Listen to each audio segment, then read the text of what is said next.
প্রিয় চট্টলাবাসী, গলা ছেড়ে দিয়ে আওয়াজ করে একসাথে সবাই পড়ুন, রব্বানা লাকাল হামদ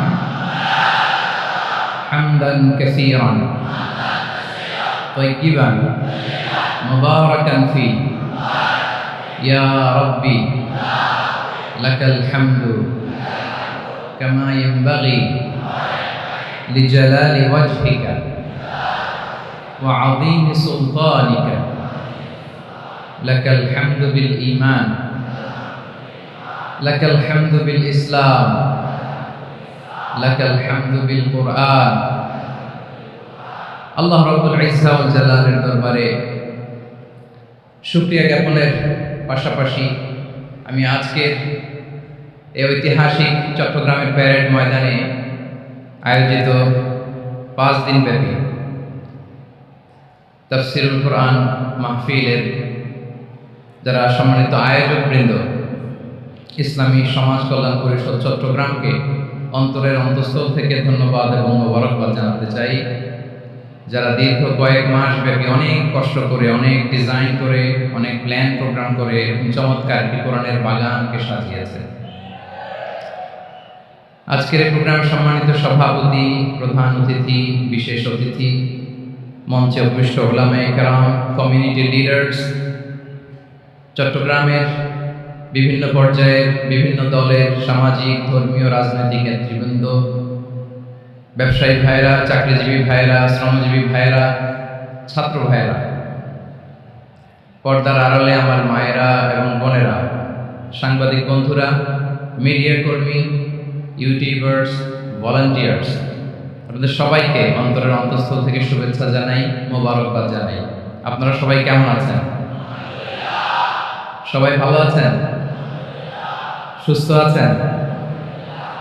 দোয়া করি আল্লাহ তাআলা আপনাদের সবাইকে ভালো রাখুন, সুস্থ রাখুন, নিরাপদে রাখুন। আমরা সবাই পড়ি আমিন। সম্মানিত সুধী, হযরতুল আল্লামা শহীদ মরহুম আল্লামা দেলওয়ার হোসেন সাঈদী রাহিমাহুল্লাহ, ওনার স্মৃতি বিজড়িত আজকে এই ঐতিহাসিক প্যারেড ময়দানের তাফসীরুল কোরআনের প্রোগ্রামে সব আছে। স্টেজ আছে, শ্রোতা আছে, প্যান্ডেল আছে, মিডিয়া কাভারেজ আছে, কিন্তু আমাদের কলিজার টুকরাটা আমাদের মাঝে নাই। আজকের এই প্রোগ্রামে আলোচক হয়ে এই চেয়ারে আমি না বসে ওই শ্রোতাদের কাতারে বসে যদি আমাদের আল্লামার নুরানি চেহারার দিকে তাকিয়ে ওয়াজ শুনতে পারতাম, আমাদের হৃদয়টা ঠান্ডা হয়ে যেত, আমাদের তৃষ্ণার্ত হৃদয় শান্ত হতো। সব আজকে আছে, কি যেন নাই, ঠিক কিনা বলেন? আল্লাহ তাআলা প্রতি 100 বছরে একজন মুজাদ্দিদ পাঠান, প্রতি 100 বছরে একজন মুজাদ্দিদ, যিনি সমাজকে সংস্কার করেন। আল্লামা দেলওয়ার হোসেন সাঈদী রাহিমাহুল্লাহ ছিলেন তেমন একজন মুজাদ্দিদ। চিৎকার করে বলেন ঠিক কিনা? উনি শিরক বিদআতের আস্তানাকে তছনছ করে দিয়েছেন, তাওহীদের বাণীকে সমুন্নত করেছেন, গণমানুষের কাছে তাফসীরুল কোরআনকে জনপ্রিয় করেছেন। আজীবন তিনি ইসলামকে বিজয়ী শক্তি হিসেবে দেখার স্বপ্ন দেখতেন। এত প্রাঞ্জল ভাষা, এত চমৎকার আধুনিক প্রেজেন্টেশন, গণমানুষের কাছে কোরআনের তাফসীরকে এভাবে জনপ্রিয় করে তোলার মতো ব্যক্তিত্ব আল্লামা সাঈদী ছাড়া দ্বিতীয় কেউ এই বাংলার ভূখণ্ডে না।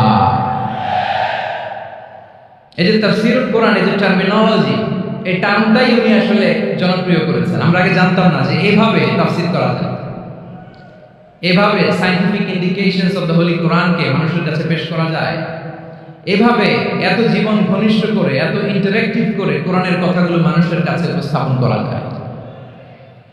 উনি অন্যায়ের বিরুদ্ধে সবসময় সোচ্চার ছিলেন, প্রতিবাদী কণ্ঠস্বর ছিলেন।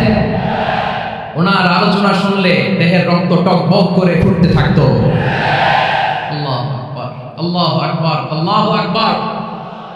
He was a strong mouthpiece of Islamic revivalism. Islamic জাগরণের strong mouthpiece ছিলেন আল্লামা সাঈদী রাহিমাহুল্লাহ। অনেক দোয়া পেয়েছেন, আমরা পড়েছি, এমন জীবন তুমি করিবে গঠন, মরণে হাসিবে তুমি, কাঁদিবে ভুবন। গোটা বিশ্বকে তিনি কাঁদিয়েছেন। আল্লামা যখন ইন্তেকাল করলেন, আমি তখন মালয়েশিয়া থেকে যুক্তরাষ্ট্রে একটা কনফারেন্সে যোগ দিতে যাচ্ছে, কাতার এয়ারলাইন্সে, মালয়েশিয়া থেকে দোহাতে নামলাম। দোহায় যখন আমার ট্রানজিট, তখন শুনতে পেলাম যে আল্লামা বিদায় নিয়েছেন।